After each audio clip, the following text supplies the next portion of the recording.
aí, se tudo, é, se toda perícia, todo processo de investigação visa um bem, todas as coisas a princípio visam um bem. Aí o bem em si não vai ser essa qualidade que nós damos de. Eu nem sei o Ótimo. termo específico para isso, mas é a possibilidade de fazer aquilo é, que ela consiga fazer a finalidade dela, o fim. Sim. Uhum. A palavra que você está procurando vai aparecer na seção 4. É ergon, função. Uhum. Ah, sim. Mas veja, você, você notou o primeiro verbo, já avançou, né, para a análise do segundo. De fato, ele faz um uso inespecífico ainda aqui de bem, não moralizado, como você bem disse, né, senão do bem como desempenho, função. Mas o que eu ainda queria chamar a atenção, Jackson, é que, vejam, gente, assim, é importante lembrar que o texto da Ética a Nicômaco é um texto que já é uma revisão, isso nos mostrou a análise genética da obra, do texto da Ética Eudemo, e Aristóteles, que não era nenhum desavisado, optou por escrever a primeira frase daquela que talvez é a sua obra mais lida nesses 2.400 anos, precisamente desse modo. Gente, não há espaço para a inocência e inocentes na filosofia. Ele sabe muito bem o que ele está escrevendo e ele escolhe isso como um artesão que escolhe cuidadosamente cada palavra. Cada palavra que ele utiliza aqui, e ainda mais o verbo, é objeto de uma disputa imensa. Ora, quando ele utiliza, na primeira, ele faz a referência, né? Doke, o verbo em relação a techne, métodos, praxis e proeireses, isto é, aí depende da tradução, né? Toda arte, investigação, prática, praxis, ação e ainda escolha, tudo isso, praticamente todo o domínio do conhecimento, aqui na primeira linha da Ética Nicômaca, está relacionada a esse verbo doque.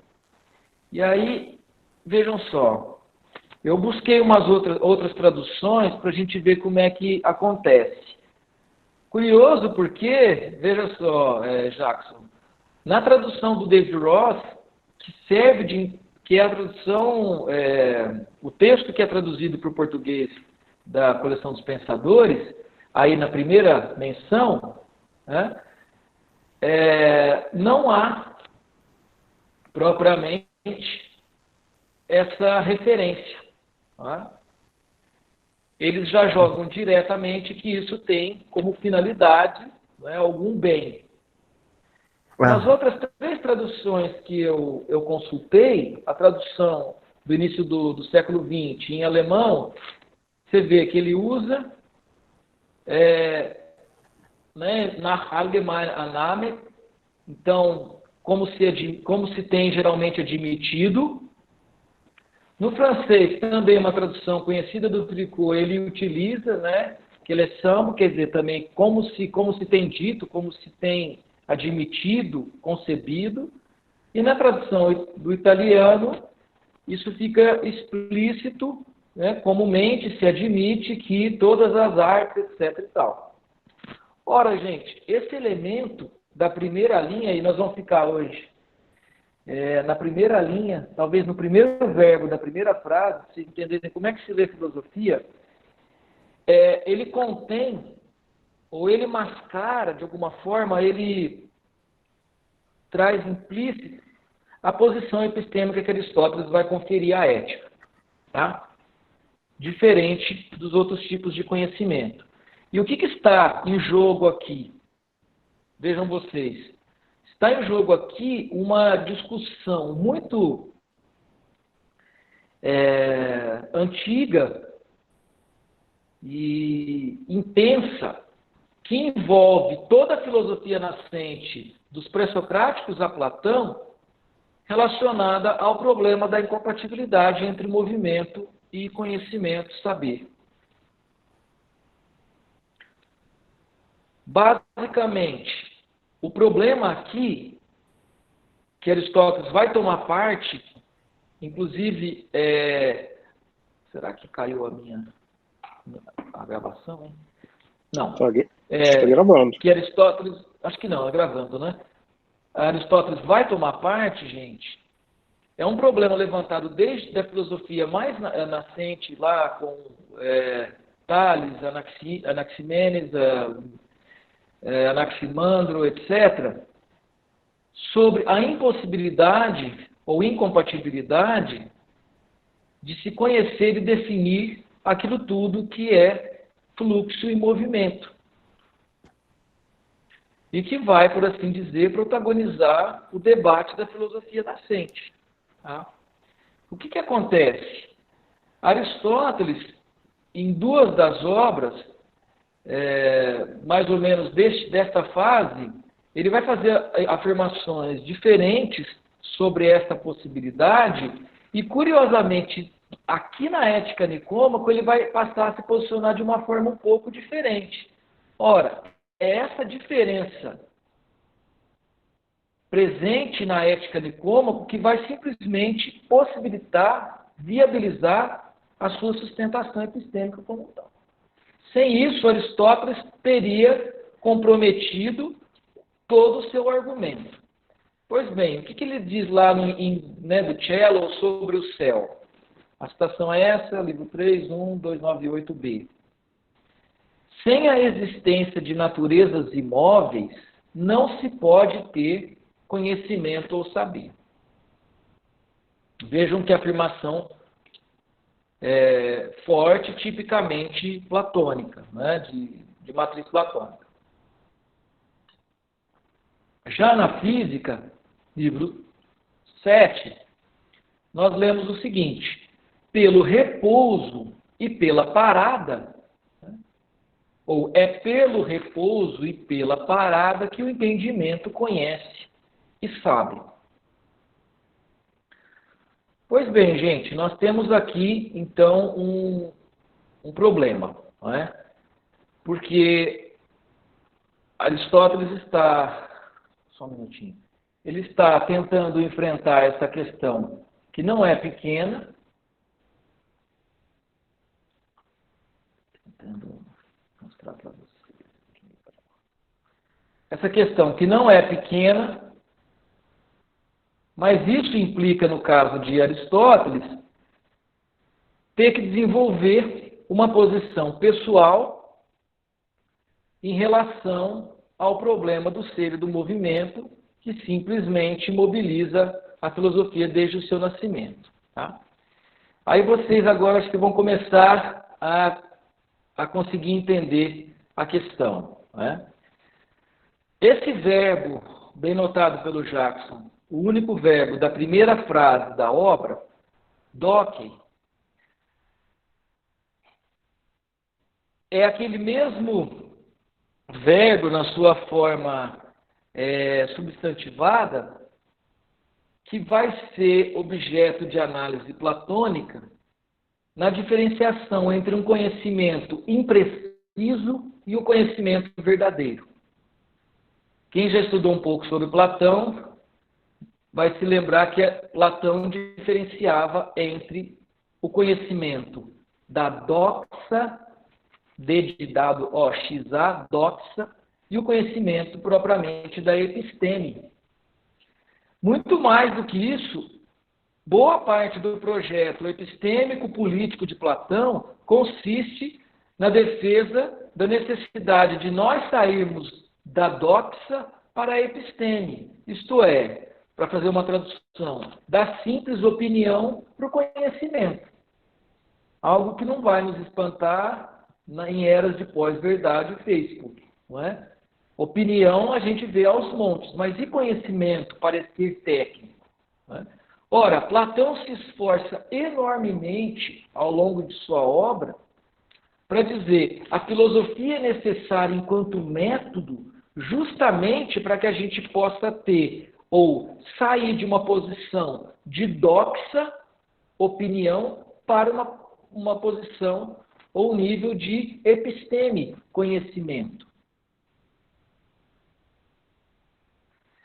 Doxa, numa acepção ampla, se a gente buscar, por exemplo, em dicionários de filosofia, diz respeito a certa opinião subjetiva, certa concepção ou visão que é geralmente baseada na percepção sensual, sensorial, e ela expressa, claro, vai depender agora, esse é o ponto, gente, da atitude cognitiva ou da posição epistêmica do próprio pensador.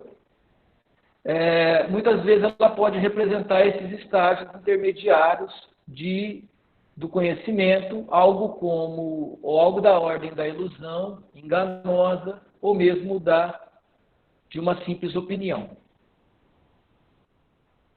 No caso de Platão, lá na hierarquia do conhecimento platônica, na sua ideia de ascese mobilizada pela dialética, a doxa, a opinião, é opinião perceptual, Platão vai conceituar, não é? Relacionada ao mundo dos fenômenos, e, portanto, ela é apenas muito relativamente válida, né? Uma vez que ela é um conhecimento ainda muito inicial e incipiente, que não passa pelo exercício da dialética e da abstração. Então, por exemplo, o conhecimento que nós temos dos objetos do mundo via sensibilidade, né, ele é ainda muito inicial e apenas parcialmente válido e verdadeiro, se comparado a um conhecimento abstrato, exato, por exemplo, como o da metafísica ou da matemática. E aí, pois não. Professor, posso? Por favor. E aí, Aristóteles, então, escolhe começar o livro justamente com essa palavra. Você está vendo o imbróglio? E assim, no paralelo que você fez com relação à lapiseira, suponho, né, haver a realidade objetiva com a qual eu posso comparar o seu julgamento de realidade.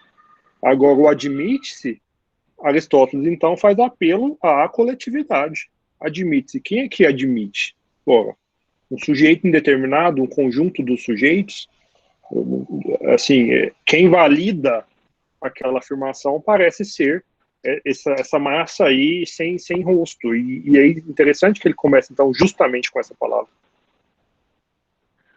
Assim, é decisivo que ele comece justamente com essa frase, que tem como verbo, né, como cópula, exatamente o verbo doxei.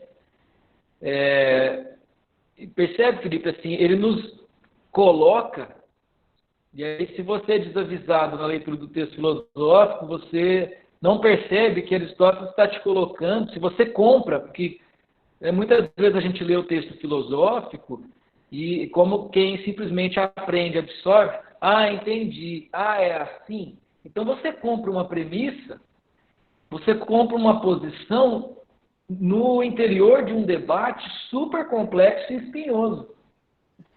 Quando Aristóteles escolhe precisamente esse verbo, ele está simplesmente insurgindo contra o platonismo. Comentei com a minha esposa, eu estava lendo ela estava lendo algum texto do Hegel, e eu falei assim, você não tem sempre a impressão de que você está lendo, acha que está entendendo, mas ao mesmo tempo assim, eu não devo estar entendendo absolutamente nada do que esse sujeito está falando, e um verbo tão insuspeito quanto admite-se, eu cacei N outros verbos, estava conversando com os colegas, olha, até recomendei, leia um texto de posse de um dicionário de filosofia, mas eu jamais ia parar para me atentar ao admite-se. Essa era a última palavra que eu ia me preocupar.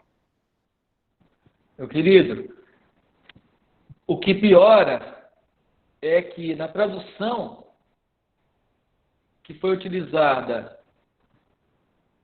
para fazer o texto dos pensadores, sequer há isso. Quer dizer, os tradutores, de alguma forma, brasileiros, né, o Boheim e o Valadão, né, salvo engano, eles simplesmente tiveram que cotejar outras traduções para não subtrair esse verbo que é fundamental e que está em todas as outras traduções, de formas diferentes, tá? Ora, o que é bom? Aí você me permite, Felipe, fazer uma defesa da minha profissão. É por isso que a gente precisa do professor de filosofia, né? Que tem uma perícia no texto e parte significativa da formação de vocês vai consistir em aprender a ler o texto assim, a desconfiar, falar, bom, peraí, tá, sabe assim, se está fácil demais, como você disse, se está insuspeito demais, será que em 2.400 anos nunca ninguém leu essa frase com cuidado? Mas leu e muito, tá bom? Quando você traduz, Felipe, você já está tomando uma posição teórica. Pois não? Ricardo, eu acho ali eles devem ter entendido o admit naquele is. Minha pronúncia do inglês é sofrível, mas não tem ali o verbo o verbo to be? Is. E tem um outro verbo com particípio aí. Porque essa frase pode ser entendida como acredita-se, né? Eu também tive essa impressão do Jackson. Porque ele usou ele usou uma locução verbal para expressar. Exato. Para expressar que você a ideia. vê, até no alemão, que ele poderia ter colocado isso, talvez ter feito um jogo para dar esse peso todo que aparece no grego. Você vê, o doke é o verbo que fecha a sentença e que qualifica tudo. Então, o doke se refere a techne, a métodos, a techne, a métodos, a praxis e a proairesis. A técnica, ao caminho, a prática e a decisão. Deixa eu ver. Só uma coisa. Claro. Eu devia desligar o meu microfone, porque eu fico pensando alto. Não, é porque o caso ali, porque eu acho que o caso que tá a palavra ágato como se diz, é instrumental, então ele indica finalidade. Aquela terminação lá, Ômicron Y. Aí, ó. Mas eu que tô pensando alto aqui, mas pode continuar aí. Sim, ele vai especificar isso aqui, tá? Ele vai especificar isso aqui daqui a pouco, mas a gente ainda fica nesse imbróglio. Sim. Outra coisa ali, ó, desse verbo usar o verbo admitir, o verbo parecer, em francês lá que tá semble, ou do italiano, e o outro parece, o tempo inteiro, quando eu estava lendo o primeiro livro, dava a sensação dele sempre partir deve ser questão metodológica, obviamente, partir do conhecimento dado acerca das coisas, porque ele sempre usa uma ideia de... eu teria que pegar aqui os trechos de uma ideia geral dos mais sábios acerca das coisas, e aí depois ele vai especificando como método. Tu parte daí para chegar para chegar no conceito, no conceito que ele quer. Ótimo.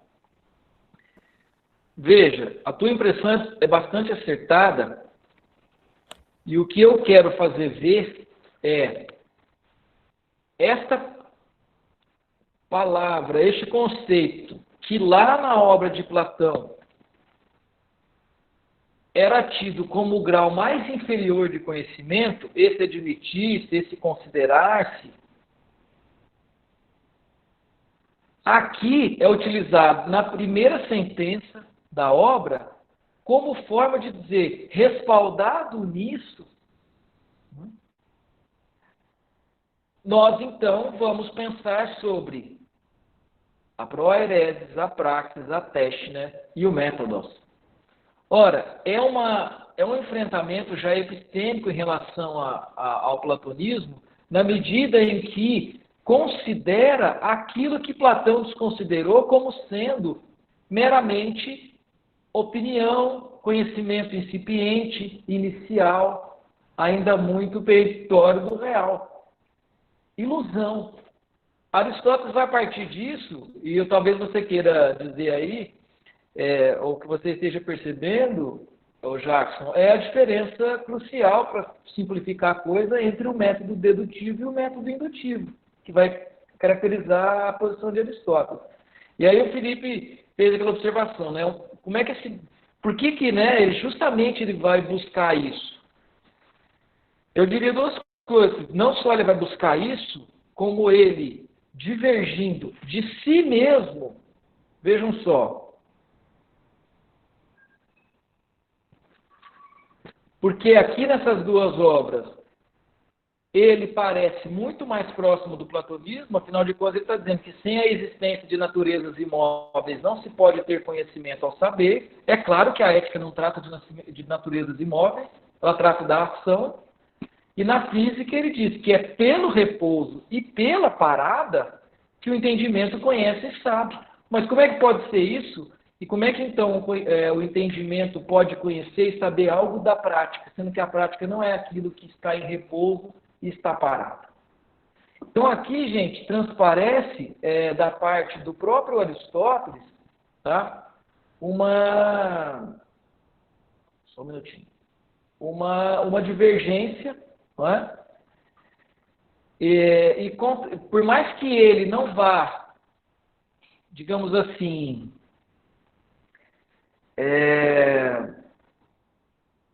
simplesmente admitir a possibilidade de definir como absolutamente verdadeiro aquilo que possui movimento, ele vai flertar com essa possibilidade e vai enumerar a doxa, esse entendimento geral, ou acho que o Felipe disse, né, essa massa sem rosto, esse entendimento, se vocês quiserem no limite, gente, com muitas aspas, esse senso comum, né, essa percepção mais sensual, no sentido que se dá pelos sentidos, né, entre os outros tipos de conhecimento. Tá? De tal modo que Aristóteles vai falar, por exemplo, na física, sobre as koinai doxai, sobre aquelas opiniões geralmente aceitas. E é aqui em seguida, eu faço um gancho para a gente pensar, então, do que se trata esse tipo de conhecimento, não é? Pois bem, acho que a gente meio que vislumbrou que um conhecimento teórico, como ele disse lá, trata da definição e do entendimento das coisas que são fixas. Não é o caso da ética. A ética trata da ação, da decisão, ela lida com o contingente do movimento, não é? Você tenta entender como você age, por que você age. Aristóteles, então, vai especular sobre isso e vai nos dizer o seguinte, não é? Aqui nessa citação da Metafísica, livro 1, 993. É justo também denominar a filosofia ciência da verdade. Tá? Então, a filosofia é a ciência da verdade, e agora ele vai tipificar ou caracterizar diferentes tipos de objetos da filosofia enquanto ciência da verdade. Aí ele diz, com efeito, da filosofia teorética, se vocês quiserem, da filosofia teórica, é fim a verdade. Qual que é a finalidade da filosofia teórica? Investigar a verdade. Da filosofia prática, e ele utiliza aqui pela primeira vez na sua obra essa locução, né, a filosofia e prática juntando, da filosofia prática, a obra. A obra é uma tradução bem difícil da gente assumir, mas é aqui. Aletheia pratices ergon. Então, da filosofia prática, o objeto é a função. E aí ele continua dizendo, visto que os filósofos práticos, ainda que investiguem de que modo são as coisas, ainda que essa discussão caiba numa disciplina como a nossa, né, por exemplo, como é o homem na sua estrutura psicológica, eles não estudam a causa por si mesma, mas em relação a alguma outra coisa. Portanto, com isso Aristóteles vai tipificar, como é conhecido, quem já estudou um pouquinho sobre Aristóteles, os 3 tipos de conhecimento. Não sei se vocês se lembram, eu chamei a atenção para o fato de que Aristóteles é um grande sistematizador do pensamento, seja do pensamento, do seu próprio pensamento, enfim, ele se apresenta sistematicamente, né? Seja um grande, até pela sua mania de colecionar constituições e tudo, ele faz um grande inventário do pensamento e do conhecimento que se encontrava produzido até então.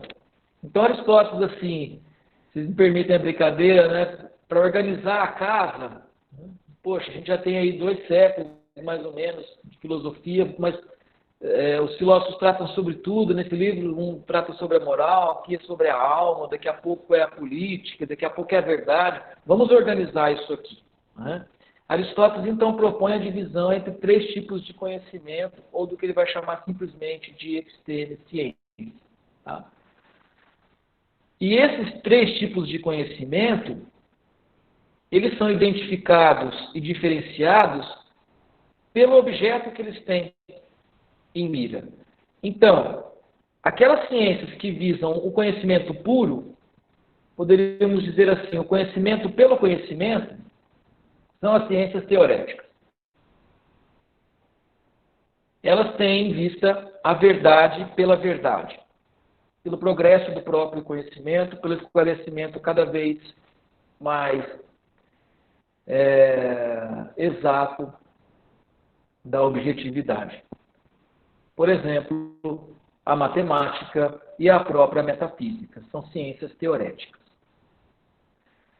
Há, porém, outros tipos de conhecimento, como o conhecimento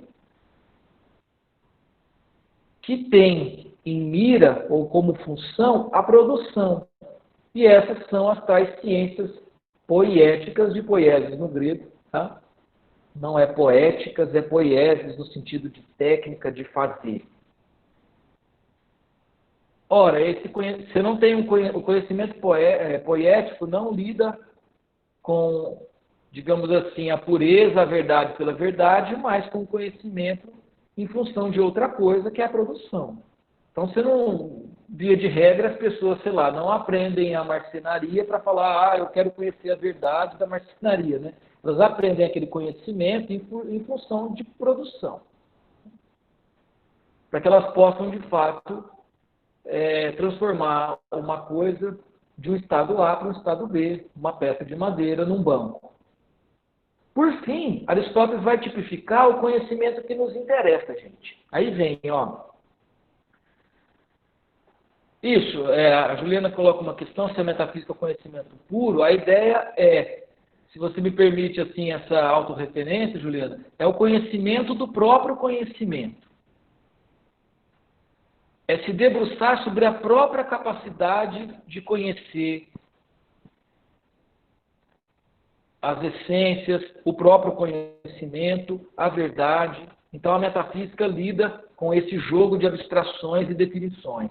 Ela é puramente teorética. Não é? No caso da ciência poética, sei lá, você sabe a arte da marcenaria, digamos assim, ou qualquer coisa do tipo. E agora vem o que nos interessa. Há um tipo de conhecimento, gente, em função de outro fim, que não é o próprio conhecimento, a verdade pela verdade, mas que tem como fim a ação. Essas são as ciências práticas. Por isso que você deve me ouvir falar muito e deve já começar a ouvir alguns professores dizer assim, filosofia prática, prática. em filosofia, essa palavra não tem o seu sentido usual, né, de ser algo, sei lá, ele é uma pessoa prática, ou esse objeto é muito prático. Não. Quando a gente fala de prática em filosofia, nós estamos falando do âmbito da ética e do âmbito da moral.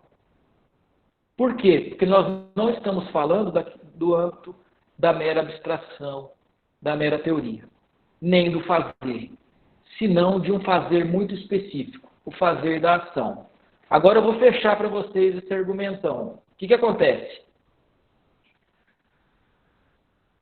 É claro que se Aristóteles sente a necessidade de diferenciar tipos de conhecimento, o teorético, o poético e o prático, é porque ele entende que cada conhecimento desse possui os seus pressupostos, o seu método e a sua finalidade específica. De tal modo que nós não devemos, por uma questão de boa prática, de dignidade intelectual, nós não devemos misturar isso e julgar, por exemplo, as ciências práticas com os métodos e finalidades das ciências poéticas. Aí, Felipe, o verbo que era insuspeito agora mostrou a sua cara.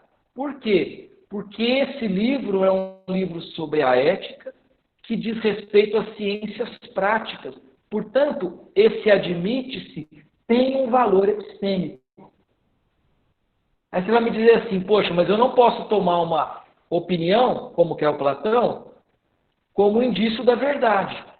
O próprio Aristóteles vai dizer, mas nem eu estou fazendo isso, necessariamente, porque isso não é o que eu estou fazendo em termos de ciências teoréticas. Agora, no caso das ciências práticas, se eu não tomar esse conhecimento como válido de alguma forma, eu não consigo me mover.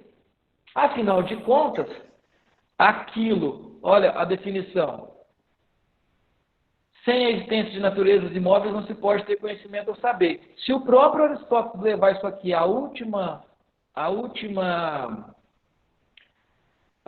consequências, a ética se torna um projeto filosófico fadado, assim, comprometido desde o seu início, autocontraditório. O que isso nos mostra, gente? Que na Ética Nicômaco, Aristóteles produz uma variação no entendimento e no distanciamento com o platonismo e vai dizer o seguinte: as coisas imóveis, por mais que não sejam objetos possíveis de serem pensadas com os métodos das ciências teoréticas, elas podem ainda assim serem pensadas de alguma forma. Então, não é porque se transforma, tem fluxo, movimento, que esse algo não pode ser objeto de análise e aspirar a alguma verdade. Então, há uma verdade no discurso sobre a ética? Por certo que há. Senão, eu não ia fazer o livro. Ele diz em outra parte que não se deve esperar a mesma precisão de um retórico com relação à retórica daquilo que se espera de um matemático com relação à matemática. Muito bom. Nós vamos chegar até essa afirmação.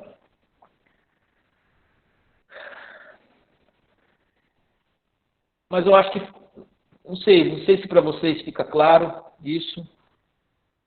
Gente, deixa eu fazer um parênteses aqui. Se você entender 100% da aula, alguma coisa está errada na minha exposição. Né? Se você não entender absolutamente nada, você está precisando ler mais. Porque alguma coisa com as leituras que você vem fazendo, eu imagino que a gente já tem uma série de leituras que era para ter sido feitas até hoje, vídeos e tudo mais. Se você não entendeu nada, aí você tem que acelerar um pouquinho. Se você entendeu algumas coisas e não outras, esse é o objetivo da aula. Não é?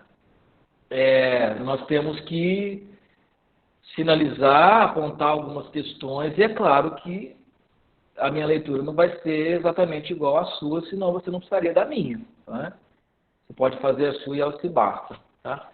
Mas então, eu abro para as questões. Assim, é claro que eu não terminei a exposição ainda, mas é porque se a gente não bater o martelo de que isso está razoavelmente claro, o que vem agora vai ficar muito menos claro ainda.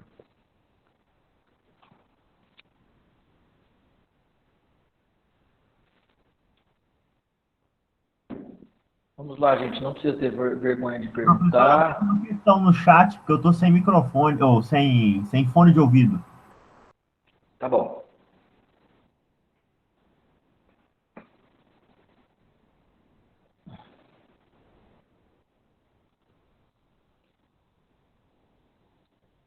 Opa, vamos ver.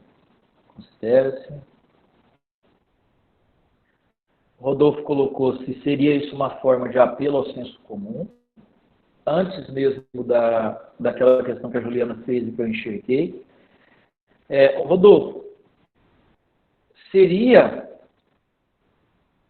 sim uma forma de apelo ao senso comum, mas mais do que isso, seria uma ressignificação desse conhecimento, e é claro, ressignificação aqui no sentido de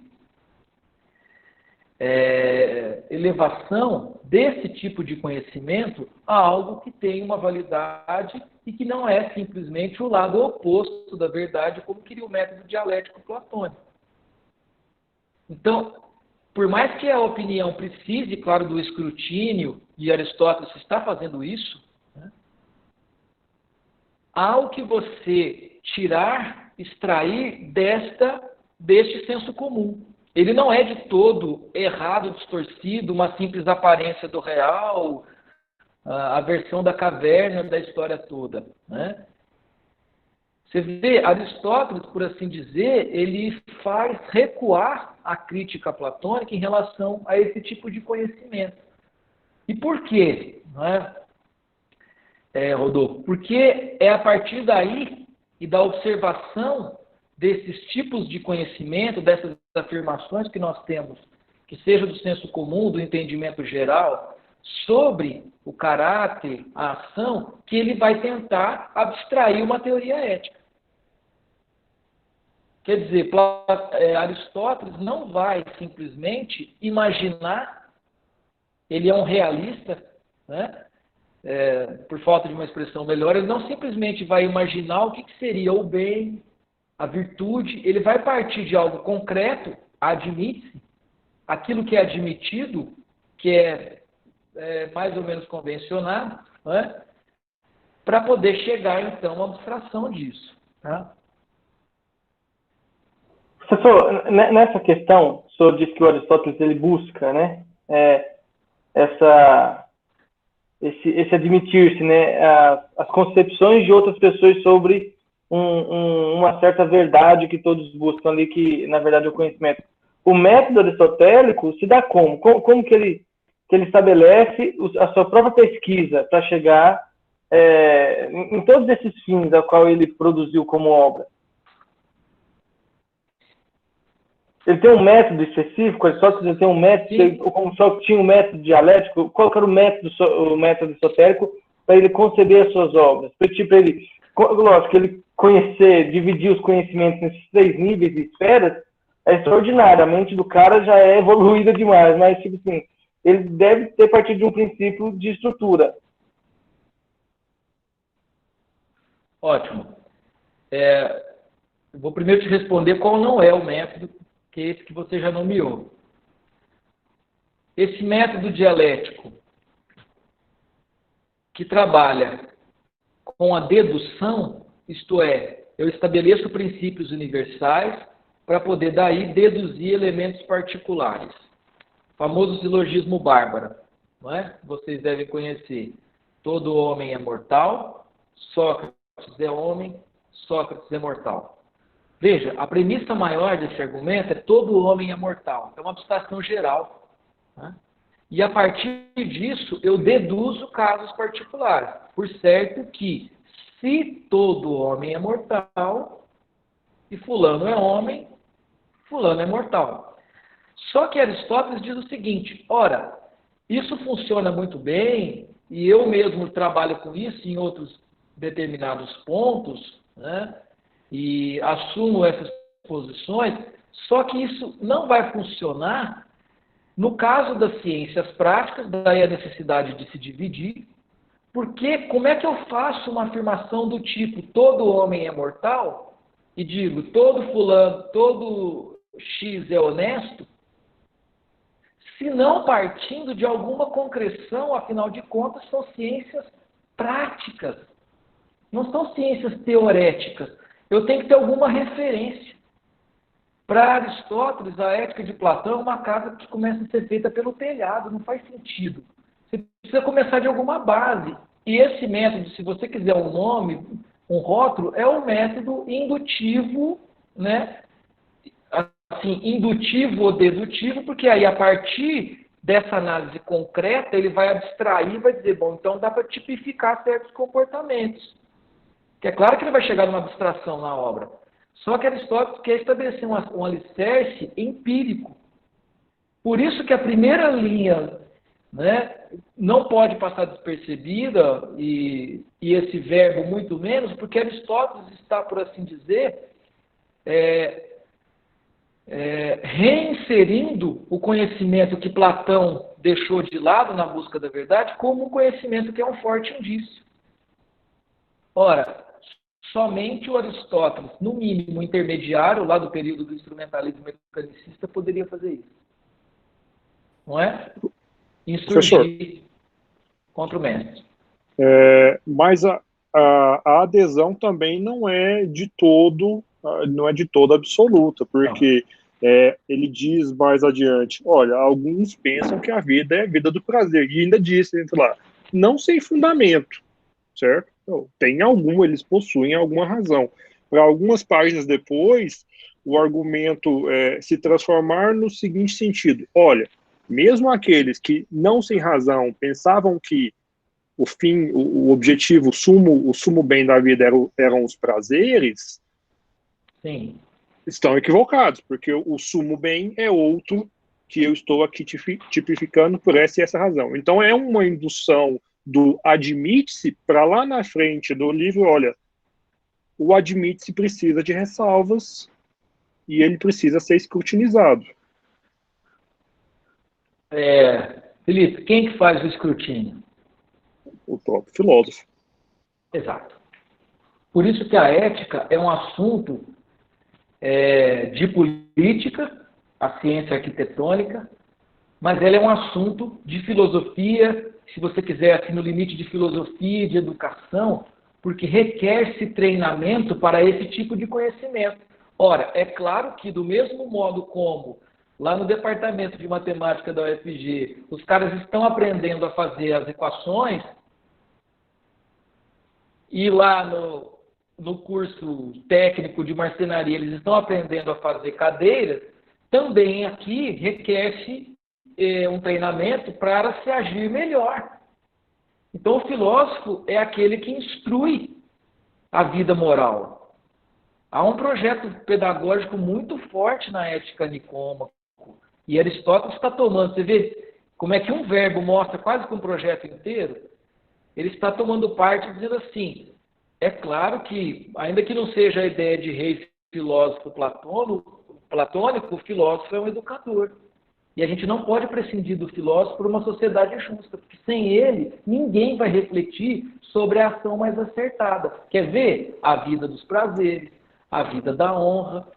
E aí você sinaliza, Felipe, essa admissão, esse DOC, ele é uma espécie de conhecimento provisório que eu admito como base analítica e submeto ao escrutínio. Né? Então vamos ver essa admissão, como é que ela funciona. Poxa, isso não passa pelo crivo da lógica, isso não passa pelo princípio da não contradição. Se eu submeter a vida ao prazer a uma análise rigorosa, eu vou concluir que a vida ao prazer é uma vida que se apega a um objeto que ela não possui por essência. Afinal de contas, se você, por exemplo, tem prazer em andar de carro, seu carro pode quebrar. Não sei se é a palavra mais adequada, mas me parece uma posição, no mínimo, mais humilde do que a platônica, porque é a admissão e a correção da admissão e não simplesmente o descarte da admissão. Olha, vocês aqui que são vulgos não participam, porque não são filósofos, logo não podem ser reis. E Aristóteles diz, não, olha, vocês têm uma certa opinião e nós estamos aqui dispostos a questionar essa opinião. Então, me parece ser uma posição muito mais humilde, se pode colocar dessa forma. Pois bem, para não falar humilde, porque, Felipe, você sabe que a humildade não é uma grande virtude grega, né? É uma virtude mais cristã, né? Eu te diria, Aristóteles é mais realista. É claro que, você lembra que eu disse, a partir do texto que nós lemos do Marcelo Perini, que várias linhas se encontram ali na Ética de Aristóteles? Poxa, não dá simplesmente para você se desfazer desse passado grego de um pensamento moral. Agora, isso não significa, aí vem toda a força do filósofo Aristóteles, do professor de Alexandre, dizer, isso não significa que a tua opinião não requer um escrutínio, uma crítica pesada. Há algo de indício da verdade aí. Você precisa, né, senta aí no liceu e vem aprender com a gente. Você precisa lapidar, pensar. Né? Né? E veja, só para terminar a questão do Felipe, e não Felipe, você precisa lapidar pensando na verdade pela verdade. Você precisa lapidar porque você precisa agir melhor. Então há um projeto político forte também. Ele está querendo tomar partido, Aristóteles. Ora, pessoas bem treinadas produzem decisões melhores. Pois não. Nesse requisito, percebe-se, em várias leituras que eu já fiz em Aristóteles, percebe-se que ele parte de um geral, de um todo, e vai reduzindo ao singular ou não? Particular.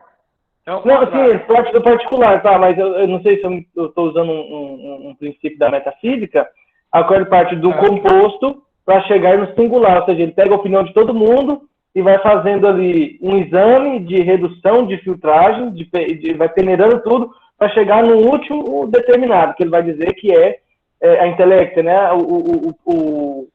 o pensar filosoficamente, né, que é o mais elevado.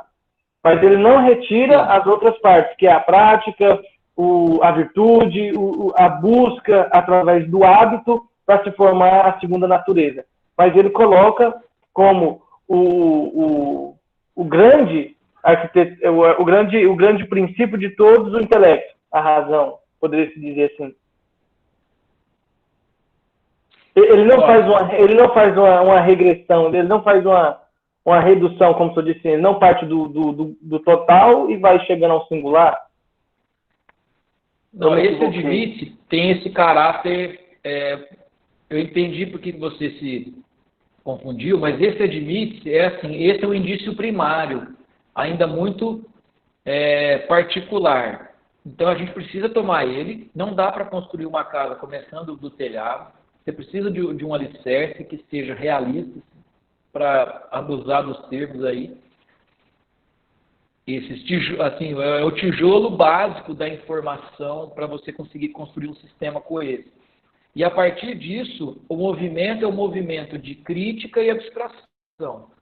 Aí o Michel colocou um comentário, é precisamente isso. Então você começa pelo método indutivo para chegar a uma visão geral, um entendimento geral, e aí é claro que, munido disso, você pensa nas suas ações individuais de novo. Não é? Porque no próprio texto ele diz, são muitas opiniões, não vamos examinar todas, só aquelas que fazem mais sentido, aquelas que têm razão, que carregam um pouco de razão. Aí ele tira aquele tanto de excesso e pega as que mais fazem parte do que ele busca, assim. Foi por isso que eu pensei em fazer essa... Entendi. Ótimo. Pensa hoje, assim, ele tá dizendo assim, que conhecimento tem valor, tá? Como a gente discute hoje, gente, é fato, é fake, esse tipo de discussão, isso estava na época de Aristóteles, é claro, não é? E Aristóteles está dizendo, olha, é claro que as opiniões, as percepções, por exemplo, de determinados grupos, ela tem algum apelo, né? Ela tem alguma veracidade. É claro, muitas delas, como você bem lembrou, Sérgio, a gente simplesmente varre e joga no lixo e não precisa dar nomes na situação política atual, né? Se você acha que a Terra é plana, meu irmão, nós não vamos nem começar a conversar. Agora, se você tem um entendimento mais ou menos razoável, né, que não seja verdadeiro, razoável das coisas, eu vou considerar, só que eu vou submeter isso a uma crítica para que você possa, de fato, chegar a um entendimento mais atilado, mais preciso, não é? E aí, a partir disso, afinal de contas, a ideia não é simplesmente chegar a uma abstração, é agir. Eu chego a isso para poder aplicar. Quando eu for decidir, eu digo, bom, né, eu tenho esses determinados princípios que eu cheguei a eles através de muita abstração e muita reflexão sobre modos particulares de agir. Não se esqueça, Aristóteles era um colecionador de constituições das cidades. As cidades tinham as suas constituições, ele lia aquilo ali, contrastava, falava, esse aqui pensa assim, esse pensa assado, isso aqui dá para tirar, mas de alguma forma essas duas constituições conversam quando o assunto é este. Então dá para a gente tirar uma regra geral dessas coisas particulares. Percebe? Né? Vocês têm uma pergunta? Isso, peraí. Não, deixa eu ir por aqui. Eu estou lidando com duas telas aqui para a imagem ficar melhor. Marcos colocou uma pergunta aqui, professor, a respeito do Platão. Marcos? Tá. Isso. Isso, o comentário do Michel, eu disse que eu concordava. Marcos Bruno. E a ideia atribuída a Platão de participação. Platão separa radicalmente a inteligibilidade e a sensibilidade. Ele precisa separar radicalmente e tem que dar conta depois de uma teoria do Demiurgo para pensar na ideia de como as coisas participam umas das outras, né? Agora, Aristóteles está tentando, veja, no limite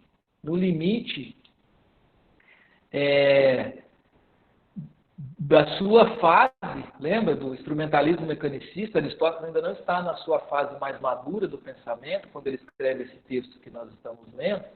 Ele tenta pensar na convivência entre sensível e inteligível, se você quiser assim, tá? Para usar os termos platônicos, né? Pois é, Juliana, você pensa que Aristóteles foi o preceptor, né, de Alexandre, e ali havia todo um projeto político e um projeto de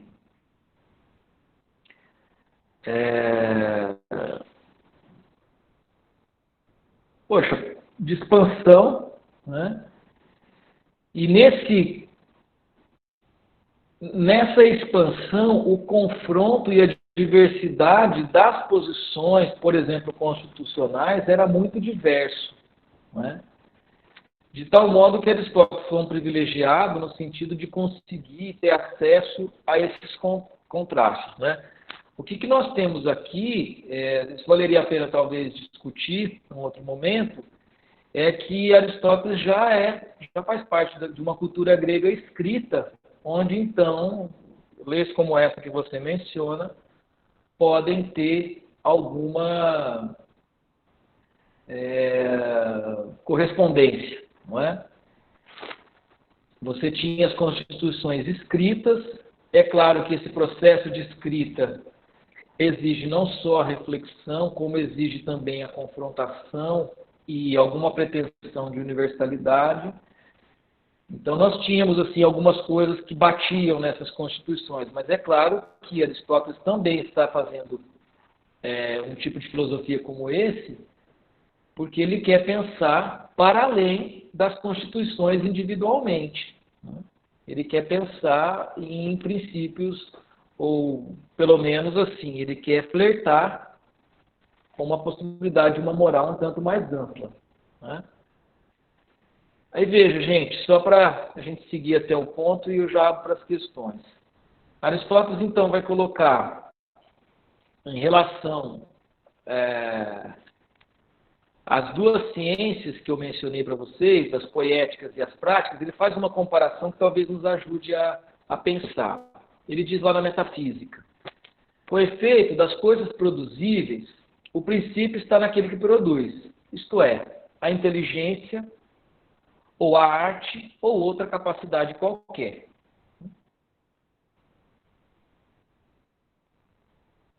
Por certo que quando a gente se depara com uma cadeira, ela não se fez sozinha, não é? Ela precisou de algum princípio externo a ela mesma, no caso a madeira precisou de um ser humano, modificá-la de tal forma a ela se tornar uma cadeira. Então o princípio do movimento da própria cadeira não é ela mesma a sua madeira. Aristóteles usa essa analogia para fazer a gente enxergar o que ele está entendendo por ação. Ele diz, então, das coisas praticáveis, o princípio, né, que dá princípio ao movimento, está naquele que age. Ou seja, a escolha, visto que é objeto de escolha. Ora, do que trata a ética, portanto? Vejam só, daquilo tudo que não se produziria naturalmente numa ordem cósmica. Daquilo tudo que não é natural. O Sérgio até lembrou da segunda natureza. Daquilo tudo que por si só não aconteceria e que tem como causa de sua ação um agente que interfere no curso natural, o ser humano. E aí, gente, com isso a gente chega e se defronta ao ponto da aula de hoje, né? O que há no fundo desse Dawkins? Há uma posição epistêmica, uma reação ao platonismo e há uma cosmologia própria de Aristóteles. Tá?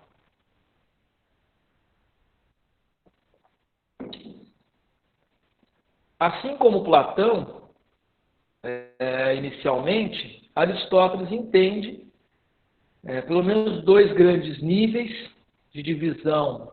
Isso está lá nos textos, por exemplo, sobre o céu, sobre a astronomia, no próprio texto da física. Dois níveis que são o nível sublunar e o nível supralunar. Se vocês quiserem, assim, bom, tudo isso aqui nós estamos falando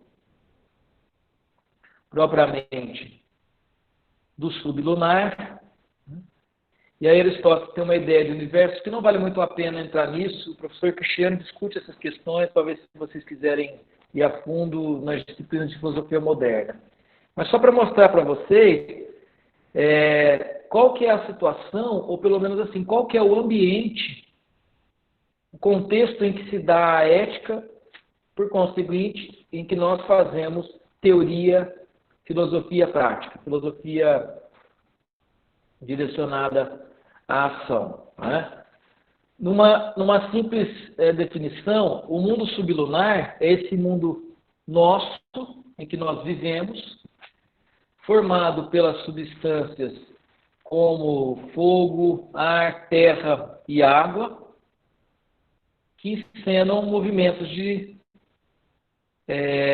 verticais para cima e para baixo. Né? Então, tudo aquilo que é leve, quente, sobe, tudo aquilo que é pesado, frio, desce, como o ar do meu ar-condicionado agora, de tal modo que, neste nosso mundo, a mercê que está desses movimentos verticais para cima e para baixo, o que nós vivemos é uma grande situação de oscilação. Inclusive que se manifesta em nós, por exemplo, nos humores. Né? A medicina grega vai aprender isso muito bem, né? Ou vai partilhar desse entendimento. Ora, nesse mundo sublunar, portanto, os movimentos dos corpos, em geral, são movimentos contingentes. Não são movimentos necessários. O que é contingente? É aquilo, assim, grosso modo, é aquilo que pode acontecer ou não. Ora, ainda assim, esses movimentos possuem alguma regularidade, como, por exemplo, o movimento das árvores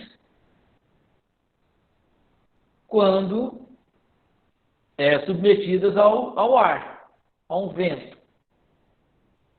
Por exemplo, o movimento dos animais submetidos a uma situação de calor, ao fogo, qualquer coisa assim. Por mais que não haja uma perfeição no movimento, por exemplo, no modo como as árvores balançam, se vocês quiserem, há alguma regularidade que se pode perceber. Diferente, vejam só, do mundo supralunar, essa outra dimensão, né, onde os movimentos são não movimentos verticais, né, de subida e descida, senão movimentos circulares, o éter, onde tudo encena movimentos regulares e perfeitos. Nossa, Ricardo, eu não sabia que ia chegar nesse troço. Não. Onde é que foi que eu perdi a história? Veja. O texto se chama, ou o nome que foi atribuído é do céu. Sem a existência de naturezas imóveis, não se pode ter conhecimento ou saber. E na física, pelo repouso e pela parada, o entendimento conhece e sabe. Ora, de fato, repouso, estabilidade e movimento síncrono há apenas no mundo supralunar do éter, onde tudo encena movimentos circulares. Você pode descrever a regularidade desse movimento. Portanto, gente, eis a conclusão. O que eu posso, de fato, definir e atribuir o valor certo, né, de certeza, de verdade como certeza? Aquilo tudo que é da ordem do mundo supralunar. Aí eu estou respondendo parceladamente a provocação do Felipe. Ora, tudo aquilo que é do mundo supralunar, uma vez que possui um movimento idêntico, circular, constante, pode ser definido enquanto tal. O Deus de Aristóteles é o Deus que é o princípio do movimento do mundo supralunar. Portanto, Deus não escolhe rigorosamente. Deus dá início ao movimento e o movimento é perfeito. Claro, gente, nós estamos falando aqui de um Deus que não é o Deus cristão que sobe, desce, faz milagre, manda chuva. Isso aí é outra tradição. Nós estamos falando de um Deus que é inteligência pura, princípio de todo o movimento. Professor, mas aí gente, brincadeira, mas aí a gente tem que ser chato. Esse é um conhecimento a priori e aquilo que a ética suposta, assim, é difícil até de formular, mas ainda dá a entender que isso aqui é dedutivo. A parte que não é dedutiva, que são as ciências práticas, elas são a posteriori do mundo supralunar, do Deus que dá o início. Então, a gente não volta para a posição platônica de um conhecimento, do saber indutível, desculpa. Mas pela atuação de Deus, você diz, é isso? Porque assim, se os corpos celestes são aqueles com movimentos perfeitos, que eu consigo descrever, aos quais eu consigo prescrever leis, ou seja, todo o supralunar, ele não tem que necessariamente ser a priori com relação ao sublunar? Ok, só que o fato de que o movimento, o start do movimento é dado aqui e Deus encena ou dá início a esse movimento perfeito, o fato de que o mundo sublunar participa de alguma forma desse, não significa que ele participa ou que ele corresponde exatamente a este. Então, o que a gente pode concluir disso? Que A metafísica, as ciências teoréticas, elas vão se ocupar desses movimentos que possuem regularidade. Filosofia teorética como descoberta e escrutínio da verdade. Essa noção antiga platônica de verdade vai se mostrar aqui no sentido de se eu conseguir fazer o escrutínio e, de fato, abstrair, eu vou conseguir perceber, conhecer, descobrir, se você quiser assim, né? Geralmente é isso que a gente fala, esse é o verbo que a gente utiliza relacionado à verdade, descobrir. A verdade está coberta, você descobre que você se livra, né, do véu da ilusão. Desvela, né? Possível, né? Desvela, como que é, né, o aletheia. Ora, mas isso é assunto de ciência teorética. Você não pode ir com esse mesmo método e com essa mesma pretensão de regularidade no mundo sublunar. E aí o Aristóteles salva um mundo, se você quiser assim, para a ética. Por quê? Porque no mundo sublunar, o nosso, os movimentos retilíneos em cima e embaixo não encenam uma regularidade perfeita. Muitas vezes eles são movimentos arbitrários e contingentes, só que é claro que eles não são uma bagunça completa. Aristóteles tem uma cosmologia, não é um caosologia.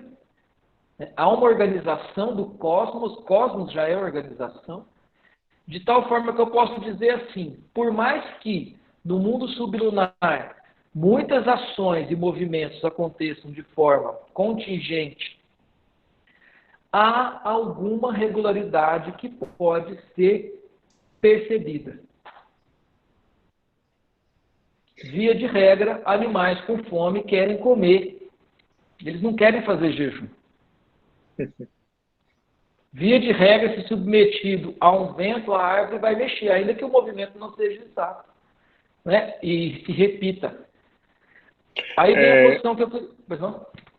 A Júlia pôs uma pergunta aqui e eu queria só te fazer, se for possível, caso contrário a gente pode deixar para outro momento, mas eu fiquei com a impressão de que aquelas 3 ciências que você nos enumerou, se fazia uma distinção, uma linha entre elas muito rígida. Esse é o campo desse tipo de ciência e elas... Eu queria saber qual que é o ponto de intersecção. O ponto de intersecção, então, é essa regularidade, ainda que imperfeita, do mundo sublunar? Muito bom. Há um ponto de intersecção porque há uma filosofia que enseja um sistema.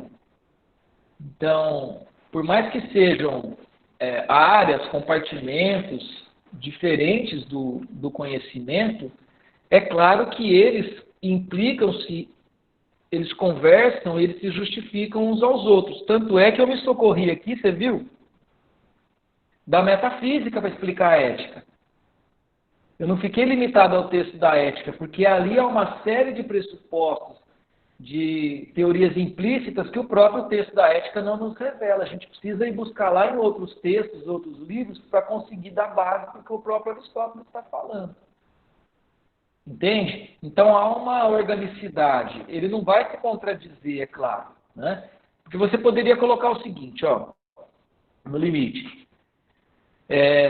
Se há 2 mundos, né, esse mundo regular é possível de ser conhecido, de se prescrever alguma lei. Esse mundo irregular não pode ser conhecido e para ele não se pode prescrever nenhuma lei. Poxa, aí você deu um passo atrás e você quase chegou no platonismo.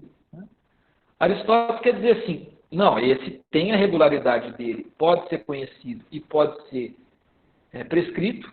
Leis, o que são as leis da verdade? As leis da lógica. Princípio da não contradição, do terceiro excluído, da causalidade, etc.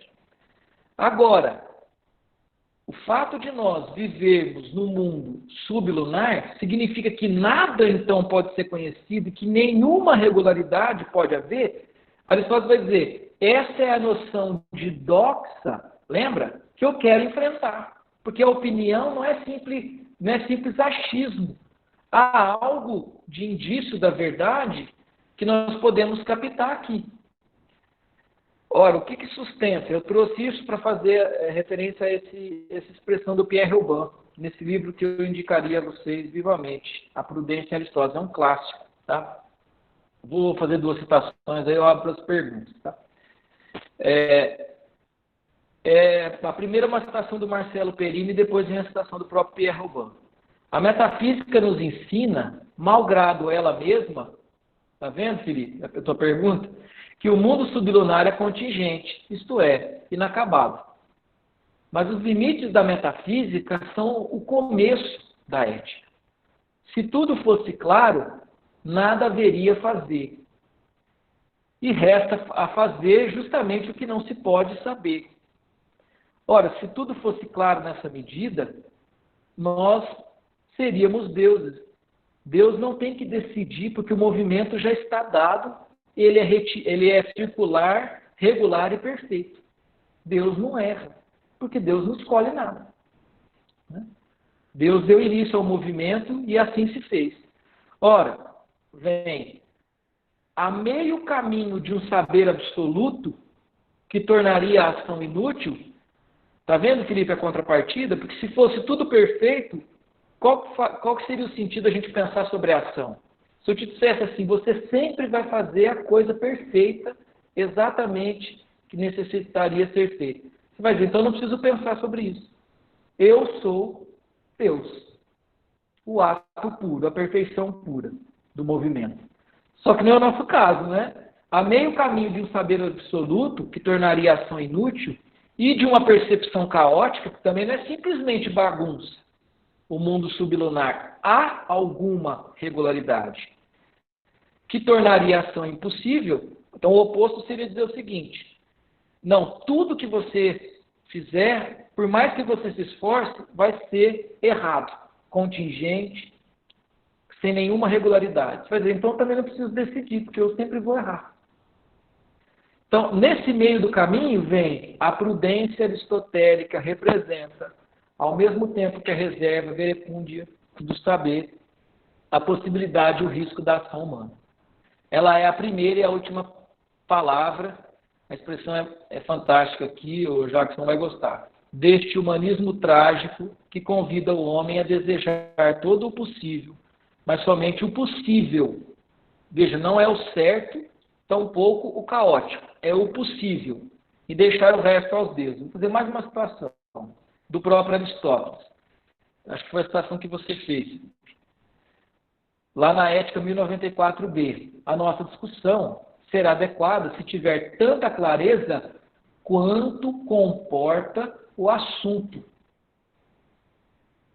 Pois não se deve exigir a precisão em todos os raciocínios por igual.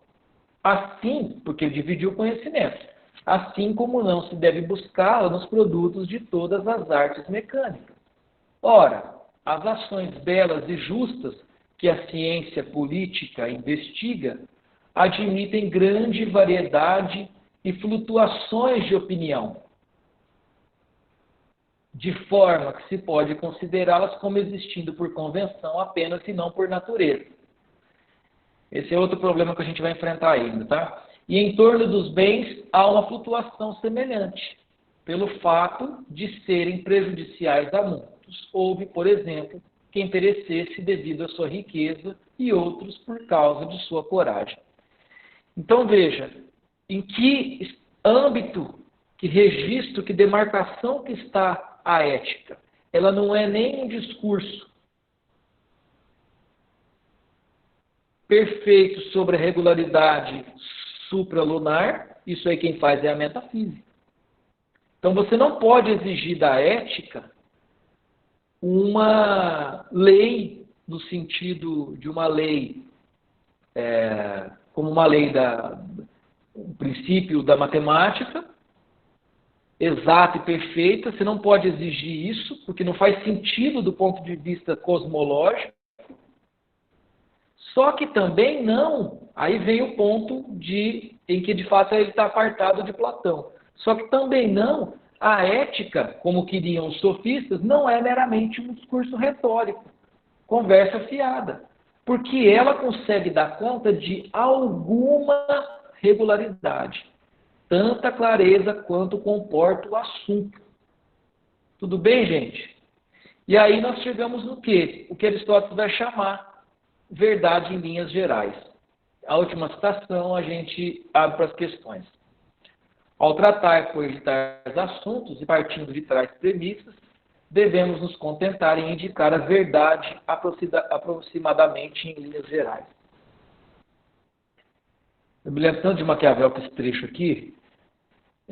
E ao falar de coisas que são verdadeiras apenas em sua maior parte e com base em premissas da mesma espécie, só poderemos tirar conclusões da mesma natureza. O conhecimento da ética é um conhecimento que diz a verdade aproximadamente e em linhas gerais, na maior parte das vezes. Porque não é um conhecimento exato, não é uma ciência exata, tá bom? E é dentro do mesmo espírito que cada proposição deverá ser recebida, pois é próprio do homem culto buscar a precisão de cada gênero de coisa apenas na medida em que a admite a natureza do assunto. Então, o culto que busca a precisão na ética de um conhecimento metafísico, no fundo é um inculto. E essa é uma crítica visceral ao intelectualismo platônico. Não dá para esperar desse tipo de conhecimento a precisão metafísica que você tem em outros. Evidentemente, não seria menos insensato aceitar um raciocínio provável da parte de um matemático do que exigir provas científicas de um retórico. E aí, assim, Aristóteles se mostra o grande filósofo que é. As questões estão abertas, pessoal.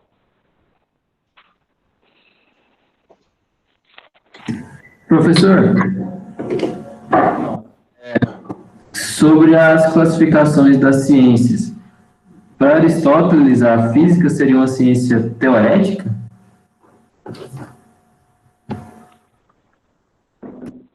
Pois é. A questão é que ela dá conta do movimento. Ela é uma ciência teorética que tem essa finalidade, né? E que tem como o seu objeto de análise o movimento dos corpos. Então, o que a física busca? Basicamente, descrever a regularidade da natureza. Então, ela é uma ciência teorética que se debruça sobre aquilo tudo que estava projetado naquela imagem. Lembra do supralunar e do sublunar? A regularidade dos corpos. Se você quiser, assim, para a gente fazer uma comparação, a ética também, Rodolfo, ela tem como preocupação a regularidade, só que a regularidade da ação. Entende? Você não vai extrair leis naturais da ética, você vai extrair, muitas aspas, leis morais, né? Assim. Eu falo porque muitas das concepções físicas dele, ele não colocava à prova. Ele simplesmente falava, por exemplo, corpos mais pesados caem primeiro que são mais pesados. Então, o corpo continua em movimento porque existe uma força. Várias concepções que se poderia facilmente provar que elas estavam erradas se fosse feito algum teste, mas aparentemente ele não fazia. Sim, Veja, a ciência aristotélica ainda não é essa ciência experimental, né, como a gente, ou pelo menos assim, fundamentalmente experimental, e também a ciência aristotélica não tem essa exigência da ciência moderna de ser uma ciência desinteressada, não é? Que esse ideal de verdade tipicamente moderno, né? A ciência tem que ser desinteressada do seu objeto. Não. Há um interesse muito claro aqui, por exemplo, no caso da ética, né, de dizer alguma coisa sobre a melhor ação, sobre a vida boa. Há uma tipificação do que é uma vida boa, do que é uma vida ruim, do que é ser feliz ou não, né? Então, eu pensaria por esse rumo. Bom, você sabe que nós temos um especialista em Aristóteles no departamento, né, que é o professor Wellington, que justamente discute esses problemas. Talvez ele possa nos ajudar em pensar nas ciências teoréticas, metafísica, física e matemática. Leia esse livro do Pierre Robin, cara, ele é muito bom para pensar isso.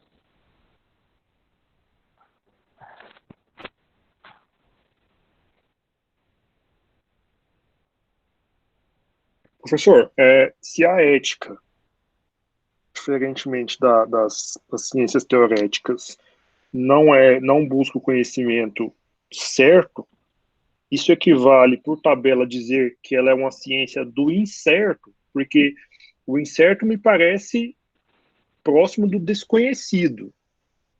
Ou ela é uma ciência do disputável, e aí do disputável ela ficaria mais próxima da retórica.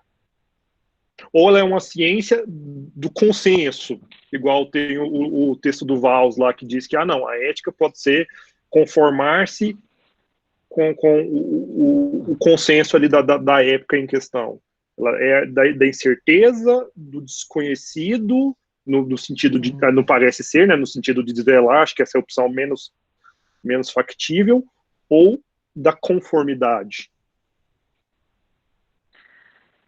Eu te diria que a ética, assim, se você me permitir mudar um pouquinho essa palavra incerteza, né, é uma ciência da possibilidade, do possível, né, não do certo e também não do caótico, né, nenhum dos dois extremos. É uma ciência do possível, balizada pelo escrutínio, pela crítica, né, pela discussão filosófica. Então, assim, qual que é o limite dessa verdade? Bom, primeiro a gente tem que reconhecer, foi a aula inteira hoje, que há um tipo de doxy, de admissão, que serve como indício da verdade. E de qual verdade? Da verdade da ciência prática, que não é a verdade da ciência teorética. Não adianta querer impor e exigir que a ética te dê a precisão de uma lei matemática ou de uma equação. Não vai dar certo. Em ética, 2 e 2 pode dar 5 facilmente, né? Bom, basta ligar aí a televisão, né? Ou qualquer coisa assim. Agora, dentro do possível, há uma verdade aproximada em termos gerais. E aí você fala assim, nossa, mas por que ele está, supostamente, se contentando com tão pouco? Uma verdade aproximada em termos gerais parece tão pouco. Mas ele coloca isso no meio do caminho. Ele diz, isso não é nem a metafísica, quer dizer, nem a pura abstração e o conhecimento da regularidade, e nem simplesmente, como você disse, retórica, objeto de disputa e persuasão argumentativa. E nesse sentido, Felipe, ele se coloca contra Platão e contra o opositor mais ferrenho de Platão, que é o sofista. A moral nem é simplesmente uma convenção, e nem é simplesmente algo que você deve deduzir de princípios intelectuais metafísicos, como a ideia de bem, a ideia de justiça. Veja, a ideia de não é o que está em jogo aqui. É o que nós temos em termos de formação do caráter. E aí, acho que, Felipe, esse é o termo para você matutar um pouco. A discussão aqui não incide sobre a ideia de, ela incide sobre o caráter. Que caráter é esse que nós consideramos justo? Prudente. Vai dizer assim, poxa, mas caráter, professor, é um negócio que flutua. Exatamente, porque estamos no mundo sublunar. Mas aí o ponto, acho que, porque também não parece, assim, tá certo que a retórica tá do ponto dos sofistas ali, do debate, do convencimento, se aproximaria muito da política. Então também não está mais próximo da política, mas talvez de um exercício próprio do Delfos lá, conheça-te a ti mesmo, critique a ti mesmo. Ótimo.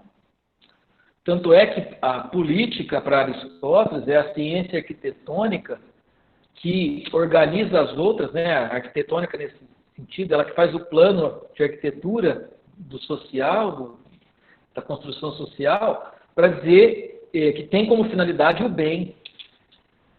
A política não tem como finalidade a prática mais ágil, estratégica, como a gente entende política hoje, no sentido, vamos fazer política, vamos jogar bem o jogo. Aristóteles entende que a política é a ciência mestra que tem como finalidade o bem.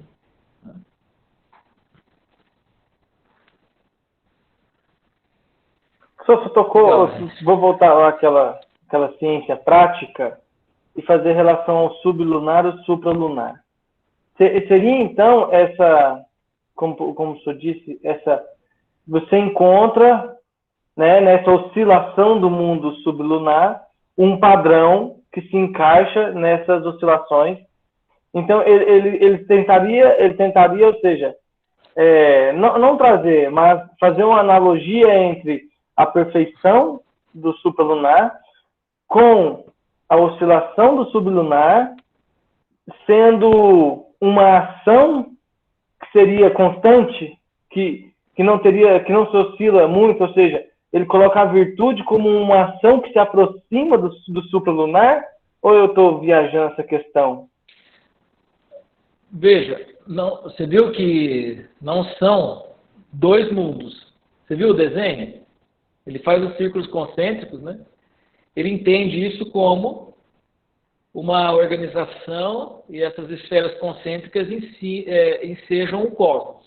O que isso quer dizer? No mundo sublunar, esse mundo nosso, contingente, onde as coisas vivem dando errado, né, os movimentos muitas vezes são aleatórios, por mais que isso tudo seja verdade, o movimento existe. Para que o movimento exista, é preciso que haja, essa é uma das provas da existência de Deus, Santo Tomás de Aquino, leitor de Aristóteles, né? Se o movimento existe, alguém precisa ter dado início ao movimento. E ele mesmo não ser movido por ninguém, né? Não é? Porque se alguém deu início ao movimento de Deus, Deus não é o ato puro. Ora, o que a gente tira disso, Sérgio? Que por mais que os movimentos não sejam perfeitos, na medida em que eles também participam de alguma forma, ainda que distante, desse start inicial divino, alguma regularidade há. Aí você vai me dizer o seguinte, bom, qual regularidade é essa? Esse é o assunto dessa disciplina. Esse é o assunto do livro. Por exemplo, Aristóteles vai se socorrer da teoria do meio termo para dizer, via de regra, quando nós somos prudentes e temos uma decisão equilibrada que pondera os opostos, por exemplo, nós nos damos bem. Aí você vai dizer assim, Felipe, pô, mas e qual que é a garantia da verdade? Mas se você quer a verdade, vai ler a metafísica.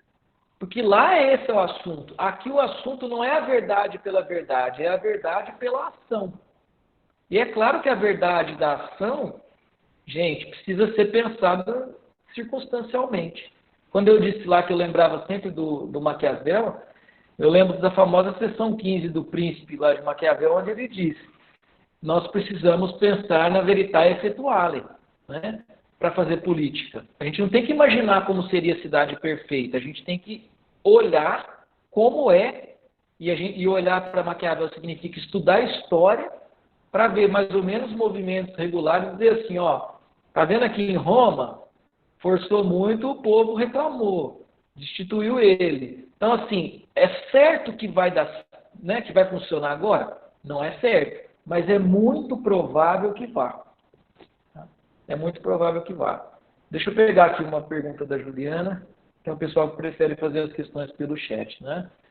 Gente, eu acho que mais, assim, 10 minutos é o limite pra gente, né? Vocês têm que se assistir depois, que a gente vai, assim, desmontando na frente da tela do computador. As leis jurídicas são uma prescrição de dever ser, por isso há nas próprias leis uma coação, tá? Então, o direito e as ciências políticas são conhecimentos práticos. Eu acho que essa premissa tua aqui é falsa para Aristóteles, porque isso aqui não é deontologia, né? Não há uma prescrição do dever ser, não incide sobre o dever, incide sobre o caráter, como eu disse para o Felipe, tá? Agora, a tua segunda pergunta é muito pertinente.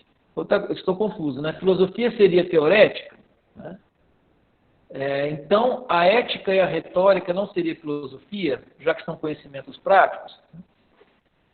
Não é que filosofia é teorética, metafísica é teorética. Não é?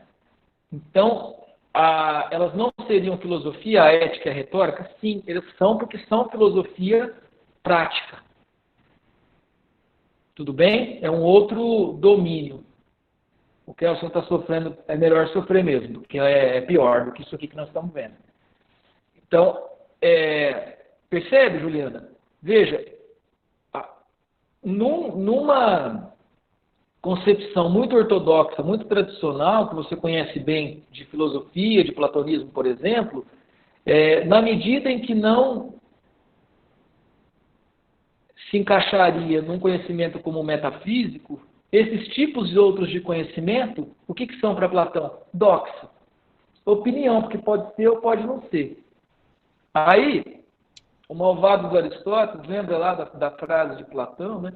Aristóteles me esconhecia como um potro novo. O malvado do Aristóteles, estrategista que era, vai lá e coloca a palavra que Platão detestava na primeira linha da Ética Nicômaca, doquem, para dizer o seguinte: nós precisamos restabelecer isso aqui para dar conta de um tipo de conhecimento que não deve se dobrar ao conhecimento metafísico. Isso aqui não tem nada a ver com conhecer o bem. Isso é conversa de Platão. Isso aqui tem a ver com fazer o bem. É um conhecimento, ciência prática, não é ciência teorética.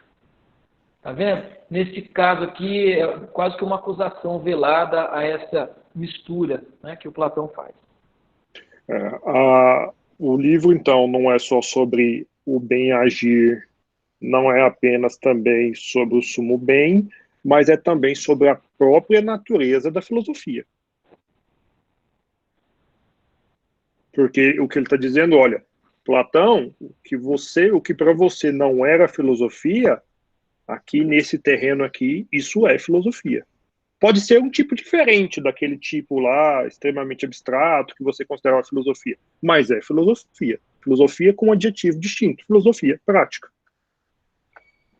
Então, não é só um discurso sobre o bem agir, a boa ação, mas é uma discussão do filósofo a respeito do campo da filosofia.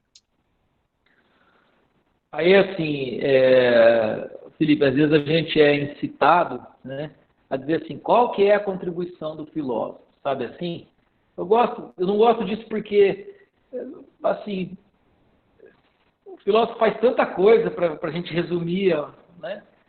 Mas, assim, qual que é a contribuição de Aristóteles assim, para a história da ética? A contribuição radical. Aristóteles deu um terreno para a ética.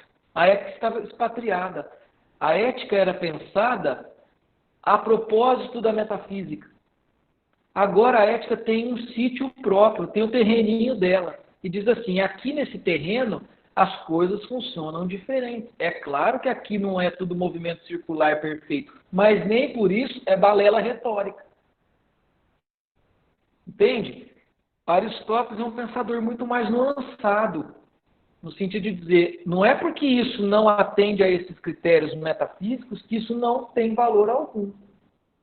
Admite-se que... Né? E exatamente, né? Isso que eu ia falar. E ainda começa com um simples doquem, né? Que é uma única palavra, cara. A potência disso aí. E você estava mencionando, eu estava até pensando, poxa, talvez tenha sido uma coincidência, ou talvez não tão coincidência, que a gente comece o curso com isso, né? Aristóteles dizendo para a gente, olha, vocês aí, estudantes de filosofia, que chegam carregados do acredita-se isso, aquilo e aquilo outro. Agora vocês vão ter que colocar isso aí debaixo do martelo e martelar até passar pelo escrutínio. Ótimo. E se você pensar que Aristóteles revisou esse curso, né? Na aula que vem eu vou mostrar para vocês que o início dos livros é diferente. Então ele tem um interesse bem estratégico com essa modificação. Esse curso era dado dentro do liceu apenas para os alunos de Aristóteles, não era um curso de divulgação, como outros, né? Então, assim, Aristóteles tem um recado com endereço certíssimo aqui, inclusive para uma audiência possivelmente platônica que estava ali, dizendo assim, ó, aqui funciona diferente, né? Aqui nós precisamos legitimar esse âmbito da doxei, né? Por isso, até que eu não gosto da tradução do doxei como parece, né? Admite-se, tem um pouco mais de peso, o Jackson lembrou isso logo na primeira fala que ele fez, intervenção, tem um pouco mais de peso porque uma admissão geral é diferente de uma aparência, tá vendo? Com toda a carga platônica negativa. Uma admissão geral, a gente diz o seguinte, ó, admite-se geralmente, né, que assim, determinados conhecimentos que têm uma força e um forte indício de verdade. Admite-se geralmente que pessoas radicais tendem a ser excluídas e viver mal num ambiente social. Um último ponto aqui da minha parte, professor, e aí eu estou lembrando lá das perguntas do fórum, o admite-se está umbilicalmente conectado aí com a concordância verbal, né? Imagino eu. Concordam apenas verbalmente que isso, aquilo e aquilo outro. Uma das questões que você colocou para a gente responder. Sim, você vê, o filósofo, se você quiser assim, ele é maldoso, né? Primeiro ele te faz comprar essa premissa, né?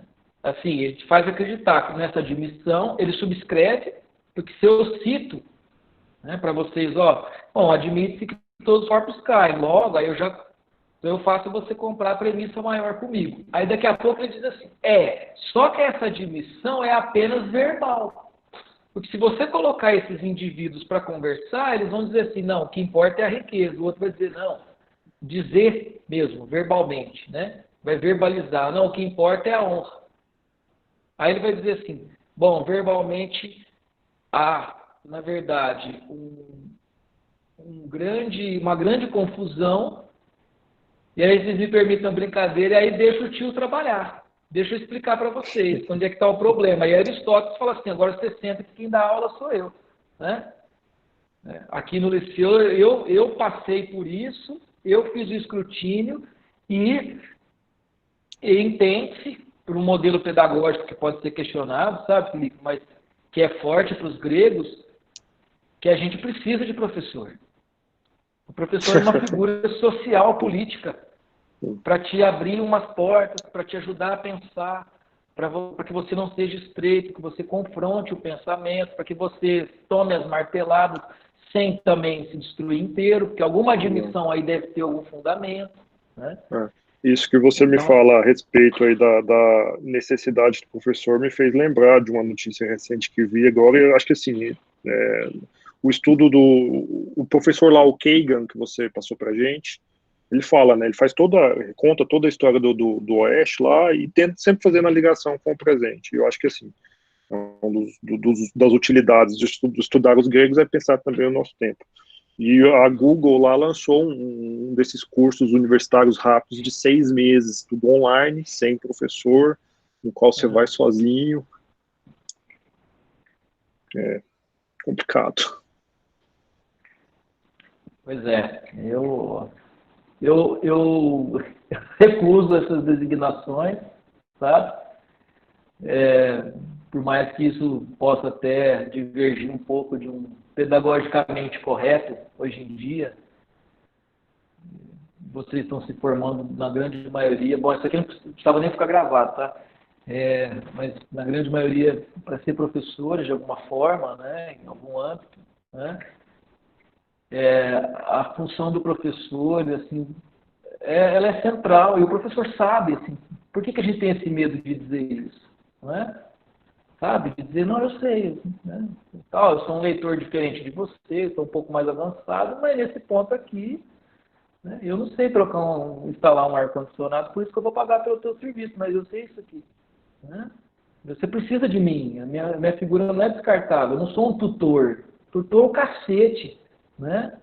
Eu sei essa bosta, eu estudei isso aqui anos, estou confrontando, estou lapidando, né? Sabe assim, o professor só vai estimular a inteligência do aluno. Não sou isso. Estimular nada de ninguém, sabe assim? Então, pobre Aristóteles permanece tão atual quanto era 2.400 atrás. Bom, não à toa, foi preceptor de Alexandre, e assim, gente, não à toa a gente lembra do nome de Aristóteles. Não sei, você lembra o nome do seu bisavô? Mas de Aristóteles você lembra. 2.400 anos você fala o nome dele ainda, lê o texto dele. Às vezes, a tua terceira geração familiar, você já não sabe quem era quem. Né? Ele está vivo, né, nessa medida. Então, o texto é atualíssimo. Gente, agradeço a vocês. O nível das aulas tem sido bem legal, pelo menos assim, da minha parte. Se vocês me estimulam, eu vou para frente. Se vocês não estimulam, eu trago o que eu havia pensado em trazer. Para a próxima aula, nós vamos avançar de novo a esse início. Agora nós vamos apagar, assim, como se fosse um jogo de teatro, nós vamos apagar a luz desse verbo doxei e vamos acender a luz sobre o parágrafo inteiro. Aí, às vezes, fala assim, nossa, acaba a aula. Aí alguém pergunta, e como é que foi a aula? Né? Fala, foi boa. Ele falou só sobre a primeira linha do livro inteiro e de um verso. Aí alguém fala, nossa, esse negócio de filosofia não vai dar certo, né? Mas é isso, gente. Isso é ler com rigor. Isso é ler com rigor. Isso ninguém tira da gente da filosofia. Ninguém faz melhor do que a gente. Pode acreditar. O cara já está lá na página 15 e ainda está lá no verbo. Peraí. Né? Onde é que vocês vão? Calma. Né? Então a gente avança. Eu peço a vocês, leiam de novo o livro 1. Agora sim, mas leia com aquela lente de aumento. Faz cada palavra ali crescer para você tentar entender por que ele escolheu aquela palavra e não outra. Tudo bem? E vamos participando do fórum. Boa noite aí, bom descanso para vocês. Valeu.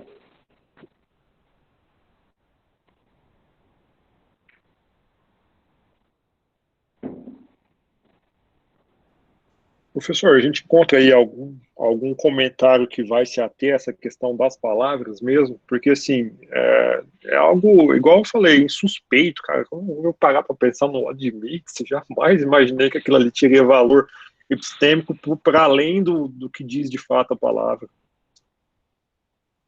Tem muitos comentários, assim, na verdade, os bons comentários, sabe, Felipe, não vão fazer essa leitura ampla dos temas, né? Eu diria a você, assim, a gente faz essa leitura para tentar entender o que é felicidade, como é que ele relaciona e tal. Deixa eu até tirar a gravação, porque esse é um jeito de se ler textos mais amplos, não é?